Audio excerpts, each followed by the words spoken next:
पिछले 3-4 महीनों में ही अमेरिकन राष्ट्रपति डोनाल्ड ट्रंप द्वारा जितना भी विश्वास बनाया गया था भारतीय जनता के मन में, वो सारा कुछ समाप्त होने की कगार पर आ चुका है। हम लोग पिछले कुछ समय से लगातार उनकी गतिविधियों को नोटिस कर रहे हैं और हम लोग इस बात को अब मानने के लिए तैयार हो चुके हैं कि अमेरिका के अंदर कोई भी राष्ट्रपति बन जाए, उनकी पॉलिसीज जो हैं वो उनके देश के अनुरूप ही रहेंगी।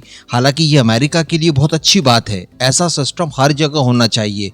इवन भारत में भी मैं इसकी वकालत करता हूँ कि किसी भी पार्टी की गवर्नमेंट आ जाए, कोई भी प्रधानमंत्री बन जाए, उसके लिए भारत फर्स्ट हो, यही पॉलिसी निर्णायक होनी चाहिए। तो कुल मिलाकर डोनाल्ड ट्रंप की तरफ से एक स्पेशल ट्रीटमेंट की जो उम्मीद हम लोग कर रहे थे भारतीय, वो हमारी समाप्त हो चुकी है। इवन ऑपरेशन सिंदूर के बाद तो कुछ ऐसी चीजें भी जानने के लिए मिली और देखने के लिए मिली प्रत्यक्ष रूप से, जिसके बाद ये कहा जा सकता है कि ऐसा तो संभवतः जो बाइडेन भी भारत के खिलाफ नहीं करते थे। अब ये जो ट्रस्ट डोनाल्ड ट्रंप ने भारतीयों के मन से अपने लिए खोया है, इसमें केवल डोनाल्ड ट्रंप का नहीं बल्कि अमेरिका का भी नुकसान है। आप सभी को याद होगा जब डोनाल्ड ट्रंप द्वारा कार्यभार संभाला गया और उनके द्वारा भारत को F-35 का ऑफर दिया गया था, तो इस बात को सुनकर भारतीय काफी प्रसन्न थे। लेना ना लेना ये अपनी जगह है, लेकिन अमेरिका द्वारा अपनी टॉप नॉच टेक्नोलॉजी को भारत के सामने ऑफर रखना, और वो भी पहली बार ऐतिहासिक रूप से, ये भारतीयों के लिए एक सम्मान वाली बात थी। और शायद सम्मान का ही सम्मान करने के लिए हम लोग कुछ नंबर्स में इन्हें खरीद भी लेते, क्योंकि कुछ मजबूरियां हमारे साथ भी चल रही है। क्योंकि ISS मिलिट्री बेस के अनुसार वर्ष 2014 से लेकर 24 के बीच का अगर डेटा देखा जाए तो चाइना द्वारा अपनी वायुसेना में नए विमानों की संख्या 435 बढ़ा दी है। यानी 435 नए विमान उन्होंने अपनी वायुसेना को प्रदान किए। और बड़ी बात यह है कि इसमें स्टेल्थ J-20 का नंबर भी बहुत अधिक है। जबकि वहीं पर अगर भारत की बात की जाए तो आपको जानकर आश्चर्य होगा कि भारतीय वायुसेना में 151 विमानों की कमी देखने के लिए मिली है। डेफिनेटली इस दौरान हम लोगों ने केवल 36 रफाल खरीदे, लेकिन इसके बजाय जो विमानों को हटाने की जो दर रही वो काफी तेज थी। इवन जो हमारी रिक्वायरमेंट है 42 स्क्वाड्रन, वो घटकर 31 रह गई है। तो अभी तो हमें 42 स्क्वाड्रन करना काफी ज्यादा आवश्यक है। कहने का मतलब पिछले 10 सालों में जिस तरह की तैयारियां भारतीय डिफेंस के क्षेत्र में की गई है, वो हर फील्ड में लाजवाब जरूर हो सकती है, लेकिन विमानों की संख्या में ये कम देखने के लिए मिली है। हालांकि इसका एक और प्रत्युत्तर दिया जा सकता है कि इस दौरान हम लोगों ने हमारे स्वदेशी विमानों के ऊपर जोर दिया, उनके डेवलपमेंट काफी तेजी से करवाए जा रहे हैं और संभवतः एक दशक के बाद इस तरह की कोई समस्या देखने के लिए नहीं मिलेंगी। लेकिन आज की परिस्थितियों में ये परेशानी का सबक बना हुआ है। इसी आधार पर अब अमेरिका ये चाहता है कि भारत के साथ F-35A लाइटनिंग 2 का एक सौदा कर लिया जाए। MRFA को अलग हटाकर गवर्नमेंट टू गवर्नमेंट डील के माध्यम से ये डील की जाए, जिसमें TOT और लोकल मैन्युफैक्चरिंग का प्रावधान रहे। साथ ही इनकी तरफ से इस बात का आश्वासन देने की बात कही जा रही है कि वर्ष 2027 में पहला विमान हम लोग डिलीवर्ड भी कर देंगे। इसके लिए इन्होंने पूरी मंशा तो बना ही ली है। डोनाल्ड ट्रंप ने अपने कार्यकाल के शुरुआत में ही PM मोदी के विजिट के दौरान ये बात कही थी, ऑफर दिया था अनऑफिशियली।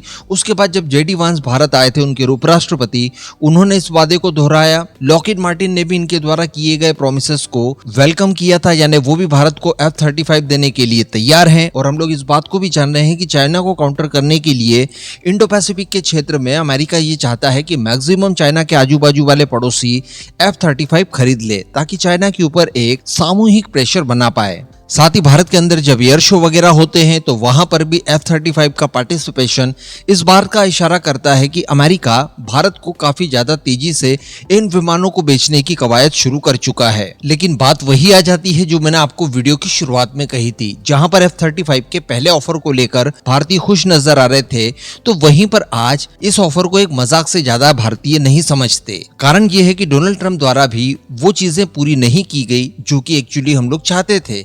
ना तो इंजन की डिलीवरी और F-414 इंजन की डील को लेकर कोई मजबूती देखने के लिए मिली। इवन अब भारत तो तेजस Mark II के इंजन के लिए फ्रांस का अतिरिक्त विकल्प ढूंढने की कोशिश कर रहा है, जो कल ही की वीडियो में मैंने आपको बताया। इसके अलावा अपाचे हेलीकॉप्टर्स की जो डिलीवरी भारत को की जानी चाहिए थी अभी तक, उसमें भी कोई तेजी देखने के लिए नहीं मिली है। ऊपर से जिन परिस्थितियों का ये लोग फायदा उठाने की कोशिश कर रहे हैं, अब भारतीयों के मन में यह आशंका भी आ गई है कि अगर इतने महंगे, इतनी सारी क्वांटिटी में विमान इनसे खरीद लेते हैं तो इन फ्यूचर ये लोग हमारी पूरी की पूरी रणनीति को काबू कर सकते हैं। साथ में यहाँ पर वो गोल भी इनका पूरा होता है। आप सभी को याद होगा, मैंने आपसे कहा था कि रफाल को लेकर ये जो प्रोपोगेंडा किए जा रहे हैं कि 4, 5 या 6 रफाल मारकर गिराए गए हैं, अगर भारत यहाँ पर रफाल का रिपीटेड ऑर्डर दे देता है तो ये समझ लीजिए कि ये सारे प्रोपोगेंडा साबित हो जाएंगे और इसके बाद रफाल की जो पीआर है वो संभाले नहीं संभलेगी। और साथ ही अमेरिकन इक्विपमेंट जो कि भारी मात्रा में पाकिस्तान इस्तेमाल कर रहा था, उनकी भी हवा निकल जाएगी। लेकिन अगर भारत रफाल का रिपीटेड ऑर्डर प्लेस नहीं करता तो रफाल की पीआर जो भारत की वजह से ही अभी तक बढ़ी हुई थी,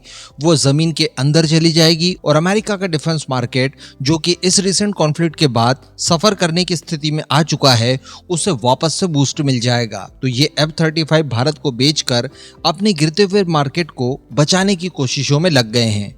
तो निश्चित तौर पर रिसेंटली पाकिस्तान और भारत के बीच में जो भी कॉन्फ्लिक्ट हुआ, इसने हमारी हथियारों को लेकर जो प्लानिंग होनी चाहिए उसके बारे में तो एक मार्गदर्शन दे ही दिया होगा, लेकिन साथ में भारत को इस बात का भी सबक दिया होगा कि इस तरह के कॉन्फ्लिक्ट्स के दौरान जियोपॉलिटिक्स बहुत ज्यादा अहम होती है और इसका भी निर्धारण आने वाले समय में किसी संभावित कॉन्फ्लिक्ट से पहले कर लिया जाए।